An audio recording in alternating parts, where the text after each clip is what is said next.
आज पार्ट 2 इसका पढ़ेंगे। आगे का क्वेश्चन क्या बोलता है? पहला, if P Q parallel R S angle M X Q ये 135 डिग्री दे दिया and angle M Y R ये 40 डिग्री दे दिया और हमको फाइंड क्या करना है? एक्स एम वाई ये वाला एंगल हमको फाइंड करना है। तो हम लोग क्या करेंगे? पहले एक ठो ऐसा लाइन खींच लेंगे जो किसके पैरेलल हो जाएगा? पी क्यू के पैरेलल हो जाएगा। इसका नाम दे देते हैं ए और बी। तो ये ए बी लाइन हो गया। अब हम लोग ये बोल सकते हैं यहाँ पे कि now A B parallel P Q. A B जो है वो पी क्यू के पैरेलल है। और क्वेश्चन में हमको क्या दिया है कि P Q parallel R S. अगर पी क्यू आर एस के पैरेलल है और ए बी पी क्यू के पैरेलल है तो ए बी क्या हो जाएगा? आर एस के भी पैरेलल हो जाएगा। तो यहाँ ऐसा लिख सकते हैं कि therefore A B parallel R S. अब हम लोग को क्या मिल जाएगा? तो यहाँ पे हम देख रहे हैं कि Q X M plus X M, यहाँ पर हम देख रहे हैं Q X M plus X M B, ये वाला एंगल और ये वाला एंगल। तो हम लोग पहले लिख लेते हैं angle Q X M plus X M B is equal to 180 degree. किससे हो जाएगा? तो interior angles of the same side, इससे हो जाएगा। तो हम लोग यहाँ पर कह सकते हैं ऐसा कि जो क्यू एक्स एम है ये वाला एंगल और एक्स एम बी ये वाला एंगल, ये दोनों के दोनों इंटीरियर एंगल है। इनका सम क्या होता है? 180 डिग्री होता है। अब यहाँ पे जो हम लोग का एक्स एम बी लिए थे 135, उसका वैल्यू रख देते हैं यहाँ पे 135 degree plus angle X M B is equal to 180 degree. अब इसको इधर भेज देते हैं तो क्या हो जाएगा? X M B 180 minus 135। अब इसको सॉल्व करेंगे तो क्या हो जाएगा? X M angle X M B is equal to 45 degree. ये हो गया हम लोग का इक्वेशन 1। अब यहाँ पर हम लोग लिख सकते हैं कि angle B M Y is equal to angle M Y R. यहाँ पे अगर हम लोग इसको देखें तो ये बी एम वाई ये जो एंगल है वो क्या हो जाएगा? एम वाई आर के इक्वल हो जाएगा। किससे हो जाएगा? तो अल्टरनेट इंटीरियर एंगल से हो जाएगा। अब आगे देखते हैं।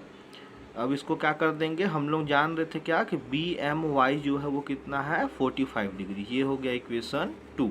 अब हम लोग इन दोनों को ऐड कर देते हैं।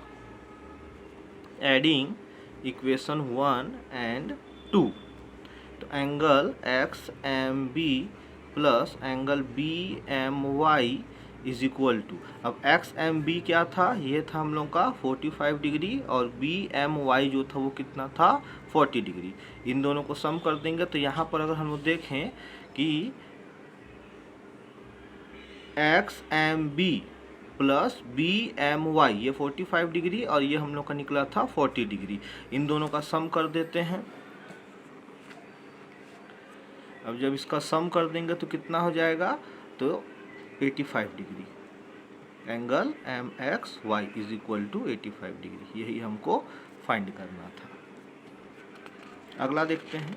2 बोलता है कि if a transversal intersect two line such that the bisector of a pair of corresponding angle are parallel then prove that two line are parallel. Means ये बोलता है कि अगर दो लाइन है, इसको एक लाइन काट रहा है और इसके जो एंगल बन रहे हैं, करस्पॉन्डिंग एंगल जो बन रहे हैं, इसको एक लाइन बी ई लाइन जो है वो बाइसेक्ट कर रहा है। मीन्स 2 इक्वल पार्ट में काट रहा है और सी जी लाइन जो है वो बाइसेक्ट कर रहा है, 2 इक्वल पार्ट में काट रहा है। तो हम लोग को ये बता रहा है क्वेश्चन में कि बी ई जो है वो सी जी से पैरेलल है। हमको प्रूफ ये करना है कि पी क्यू जो है वो आर एस से पैरेलल है। तो सॉल्यूशन यहाँ पे हम ये लिख सकते हैं कि ray B E bisect the angle A B Q. अगर ray B E line A B Q को बाइसेक्ट करेगा तो हम लोग ये लिख सकते हैं कि angle A B E is equal to half angle A B Q. मतलब ए बी ई जो है वो ए बी क्यू का हाफ है, ये हम लोग लिख सकते हैं। अब सिमिलरली ये जो सी जी लाइन है, सी जी रे है, ये भी क्या कर रहा है, बाइसेक्ट कर रहा है द एंगल, किस एंगल को, बी क्यू एस एंगल को, बी किस एंगल को, बी सी एस एंगल को, तो बी सी एस एंगल को। अब यहाँ पे भी हम लोग ये लिख सकते हैं कि बी सी जी जो है वो हाफ बी सी एस का है ना, बी सी जी जो है वो बी सी एस का हाफ है, ये हम लोग लिख सकते हैं। अब यहाँ पर क्या बोलता है कि but B E parallel C G, कि बी ई जो है वो क्या है, सी जी के पैरेलल है, and A D is the transversal. हम लोग ये बोल सकते हैं कि बी ई और सी जी ये दोनों आपस में पैरेलल है और ए डी लाइन जो है वो उसको ट्रांसवर्स कर रहा है। यहाँ पर क्या हो जाएगा कि एंगल ए बी ई जो है is equal to angle B C G के हो जाएगा, किससे, तो करस्पॉन्डिंग एंगल से। कैसे, ये जो ए बी, ये ए बी ई, ये जो एंगल है वो वाला बी सी जी, ये एंगल करस्पॉन्डिंग एंगल से इक्वल हो जाएंगे। अब इनका वैल्यू रख लेते हैं। ए बी ई इसके जगह क्या हो जाएगा, half angle A B Q, और बी सी जी इसके जगह पे क्या हो जाएगा, half angle B C S. अभी हाफ हाफ कैंसल होगा तो क्या मिल गया, A B Q angle is equal to angle B C S. A B Q अगर यहाँ देखें तो ए बी क्यू ये पूरा एंगल और बी सी एस ये पूरा एंगल आपस में इक्वल हो जाते हैं, तो ये किससे हो जाएंगे, तो ये करस्पॉन्डिंग एंगल को फॉलो कर रहे हैं, मीन्स बी क्यू जो है वो आर एस के पैरेलल हो जाएगा। तो यहाँ पर लिख देते हैं therefore P Q parallel R S, किससे हो जाएगा, तो यहाँ लिख भी देते हैं कन्वर्स ऑफ करस्पॉन्डिंग एंगल।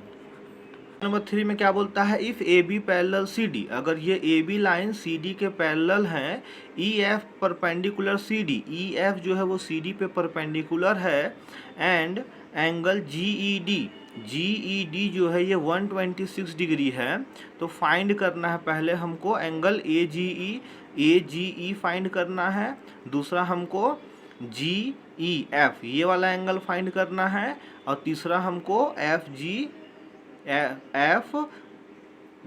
ई ये वाला एंगल फाइंड करना है। तो देखते हैं, सबसे पहले हम लोग ये बोल सकते हैं कि ए बी जो है वो पैरेलल है सी डी से, और ई एफ जो है वो परपेंडिकुलर है सी डी के, और हमको ये भी पता है कि एंगल जी ई डी जो है वो कितना है, 126 डिग्री है। अब यहाँ पे हम लोग ये लिख सकते हैं कि angle A G E is equal to angle L G E D, किससे, अल्टरनेट एंगल से। ये जो है ए जी ई जो है वो जी ई डी ये पूरा अल्टरनेट एंगल से इक्वल हो जाएंगे, मीन्स हमको क्या मिल जाएगा, तो हमको एंगल ए जी ई जो है वो मिल जाएगा 126 डिग्री। अब हमको क्या करना है, अब हमको ये पता है कि एंगल जी ई एफ ले लें, angle G E F plus angle F E D is equal to angle G E D.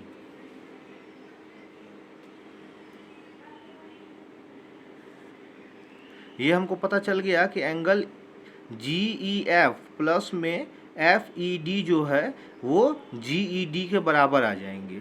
अब हमको क्या करना है, एंगल GEF को इधर ही रखते हैं, अब इसको भेज देते हैं इस तरफ, तो क्या हो जाएगा, angle GED minus angle FED।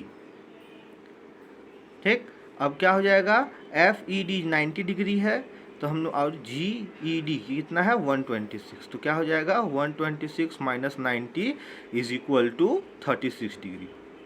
तो एंगल GEF जो है वो कितना आ गया 36 डिग्री। अब हमको क्या पता है, अब हम लोग यहाँ पर ये देख लेते हैं कि angle AGE plus angle FGE is equal to 180 degree linear pair से। क्या, AGE ये वाला एंगल और FGE ये वाला एंगल, इन दोनों का सम इक्वल टू 180 डिग्री। अब AGE हम लोग कितना निकाले थे, हम लोग निकाले थे 126, angle FGE is equal to 180 degree. अब इसको भेज देते हैं इधर, तो 180 माइनस 126 और यहाँ पे एंगल FGE। अब angle FGE is equal to कितना आ जाएगा, माइनस करने पे 54 डिग्री। ये हमारा आ गया। अगला क्वेश्चन देखते हैं।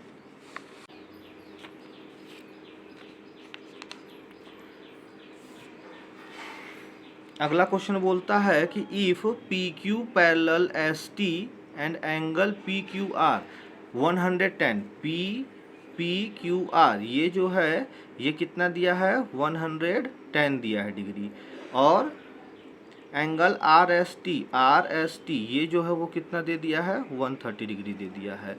हम लोग यहाँ से एक लाइन ड्रॉ कर लेते हैं, इस वाले लाइन के पैरेलल इसको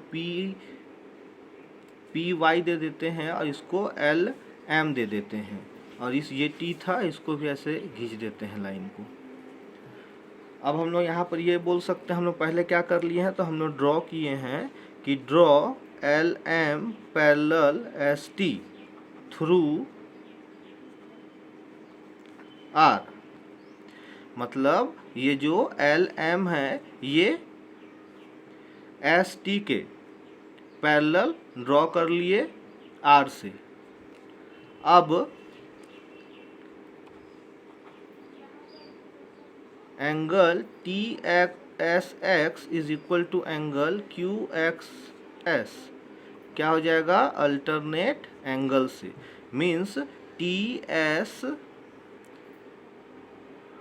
यहाँ पे x ले लेते हैं, तो TSX ये 130 डिग्री दिया है, ये किसकी इक्वल हो जाएगा, QXS की इक्वल हो जाएगा ये वाला, क्योंकि ये दोनों लाइन पैरेलल हैं तो अल्टरनेट इंटीरियर एंगल से।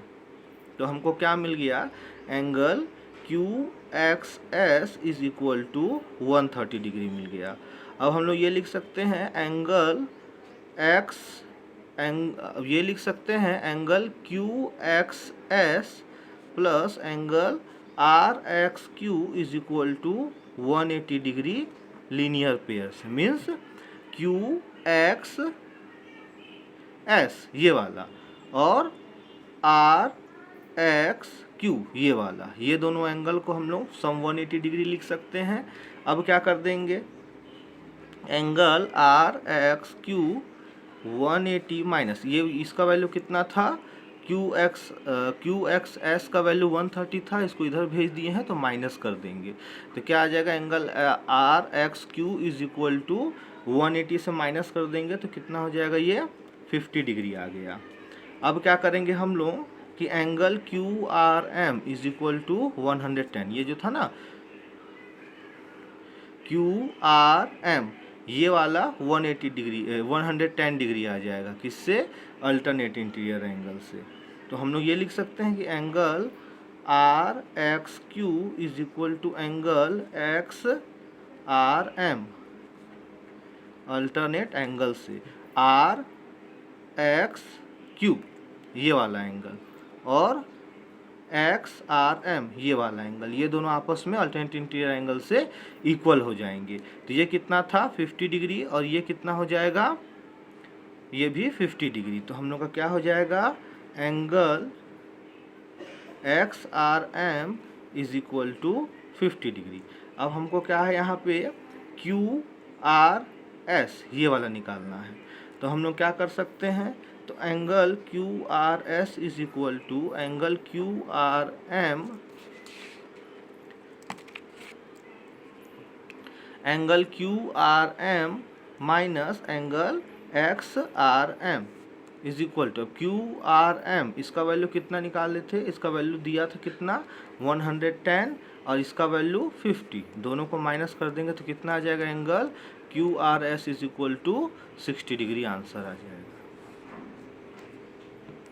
क्वेश्चन नंबर 5 क्या बोलता है, पी क्यू और आर एस ये दो मिरर हैं, इनके बीच में रे जा रहे हैं, दो रे, एक हो रहा है ए बी, ये क्या कर रहा है, इंसिडेंट कर रहा है किस पर, पी क्यू पर, एट पॉइंट पी पर, बी पर। अब ये रिफ्लेक्ट कर रहा है और रिफ्लेक्ट करने के बाद आर एस पे जाके टकरा रहा है पॉइंट सी पर, और फिर यहाँ से ये रिफ्लेक्ट बैक हो रहा है, डी के तरफ जा रहा है। तो हम लोग को फाइंड करना है कि ये जो ए बी लाइन है और जो सी डी लाइन है ये दोनों आपस में पैरेलल हैं, ये हमको प्रूफ करना है। तो हम लोग क्या कर देंगे, पहले तो हम लोग यहाँ पर ऐसा लाइन खींच लेंगे, स्ट्रेट लाइन, इसका नॉर्मल, इसको दे दिया हम लोग एंगल 4 और इसको बोल दिया एंगल 3। यहाँ पे भी एक स्ट्रेट लाइन, ये वाला हो गया एंगल 2, ये वाला हो गया एंगल 1, ये हम लोग ड्रॉ कर लिए। तो हम लोग ये बोल सकते हैं at point B draw BE parallel PQ and at C draw CF parallel RS, है ना। इसका नाम दे देते हैं, ये हो गया BE और ये हो गया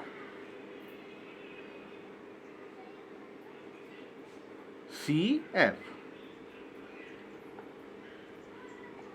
तो यहाँ से हमको ये मिल गया कि angle 1 is equal to angle 3 is equal to angle 4, किससे हो गया, तो ये क्या है, angle of incident is equal to angle of reflection, इससे क्या हो गया, ये दोनों आपस में इक्वल हो गए। अब हम लोग ये लिख सकते हैं angle 2 is equal to angle 3, किससे, तो अल्टरनेट एंगल से। ये जो एंगल 2 है ये, क्योंकि ये क्या कर रहा है, परपेंडिकुलर लाइन ऐसे स्ट्रेट जा रहा है, ये भी ऐसे स्ट्रेट जा रहा है, दो पैरेलल लाइन हो गए, तो अल्टरनेट इंटीरियर एंगल से एंगल 2 जो है वो एंगल 3 के इक्वल हो जाएगा। तो सिमिलरली वैसे ही क्या हो जाएगा, एंगल 4 जो है वो एंगल 1 के इक्वल, तो angle 1 is equal to angle 4। अब क्या करेंगे, दोनों साइड में मल्टीप्लाई 2 बोथ द साइड, दोनों साइड में क्या कर ले रहे हैं हम लोग, 2 का मल्टीप्लाई कर ले रहे हैं। अब 2 का मल्टीप्लाई कर देंगे तो क्या हो जाएगा, एंगल 1 इसके साथ 2 मल्टीप्लाई कर दिए और 2 मल्टीप्लाई एंगल 4 के साथ कर दिए। अब यहाँ पे 2 बार लिख सकते हैं एंगल 1 प्लस एंगल 1, यहाँ पे 2 बार लिख सकते हैं एंगल 4। अब एक एंगल 1 के जगह पे एंगल 2 लिख सकते हैं, क्योंकि हमने यहाँ एंगल 1 और एंगल 2 को इक्वल दिखाए हैं। तो यहाँ भी एंगल 4 की जगह क्या लिख सकते हैं, एंगल 3 प्लस एंगल 4 लिख सकते हैं। अब ये जो एंगल 1 और एंगल 2 अगर डायग्राम में देखें तो ये जो एंगल 1 एंगल 2 ये क्या बना रहा है, BCD बना रहा है। तो हम लोग यहाँ पर लिख सकते हैं कि angle BCD is equal to, अब ये एंगल 3 और एंगल 4, यहाँ पे क्या बोल रहा है, एंगल 4 और एंगल 3 ये मिलके क्या बना रहा है, ABC बना रहा है। तो यहाँ पे हम लोग लिख सकते हैं एंगल ABC। अब ये दोनों इक्वल हो गए, मीन्स क्या कि जो ABC है ये पूरा एंगल और BCD जो है ये पूरा एंगल अगर आपस में इक्वल हो रहे हैं, मीन्स ये दोनों लाइन पैरेलल जा रहे हैं। तो हम लोग यहाँ पर लिख सकते हैं कि hence AB parallel CD proof.